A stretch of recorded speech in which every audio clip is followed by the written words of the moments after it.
ఈ బాధ్యతను తీసుకొని ముఖ్యంగా తెలంగాణ రాష్ట్ర బడ్జెట్లో 60 నుంచి 65% ఆదాయము ఈ జంట నగరాల నుంచి, ఈ ప్రాంతం నుంచే మన ప్రభుత్వానికి వస్తున్నది. ఇక్కడ వస్తున్న ఆదాయాన్ని రాష్ట్రం నలుమూలల సంక్షేమం కోసం, అభివృద్ధి కోసం ఖర్చు పెడుతున్నాం.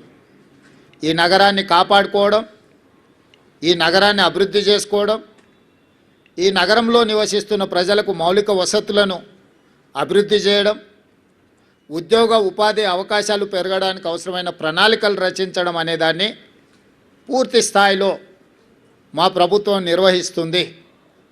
నేను ఎన్నికల ముందు చెప్పిన ఈనాడు గెలిచిన సందర్భంగా మీ ద్వారా ప్రధాన ప్రతిపక్ష పార్టీకి, కేంద్రంలో అధికారంలో ఉన్న భారతీయ జనతా పార్టీకి కూడా సూచన చేస్తున్నా. మన పాత్రలను, మన వ్యవహార శైలిని ప్రజలు నిశితంగా పరిశీలించి ఈనాడు ఒక నిర్ణయానికి వచ్చిండ్రు. ఈ నిర్ణయంలో ఎవరి పాత్ర, ఎవరి బాధ్యత ప్రజలు విస్పష్టంగా తీర్పునివ్వడం జరిగింది. ఈ తీర్పును బాధ్యతగా తీసుకొని ఈ నగర అభివృద్ధి కోసం అవసరమైన, ఈ నగరాన్ని మహానగరంగా విస్తరించి ప్రపంచ స్థాయి పెట్టుబడులను ఆకర్షించి వివిధ జిల్లాలు, వివిధ రాష్ట్రాలు, వివిధ దేశాల నుంచి వచ్చే పెట్టుబడులను ఆకర్షించడమే కాకుండా ఉద్యోగ ఉపాధి అవకాశాలకు విస్తరించే విధంగా నగరాన్ని అభివృద్ధి చేయాలనుకుంటున్నాం.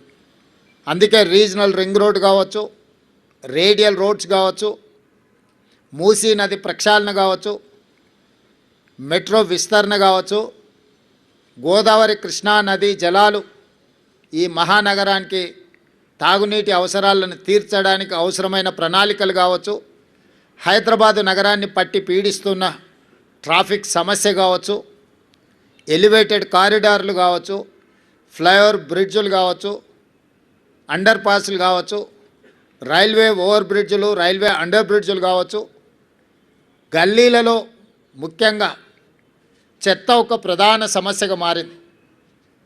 సిటీలో చెత్త ఎక్కడ పడితే అక్కడ దర్శనమిస్తున్నాయి. పారిశుద్ధ్య పనులలో సమస్యలను మేము పరిగణలోకి తీసుకుంటున్నాం.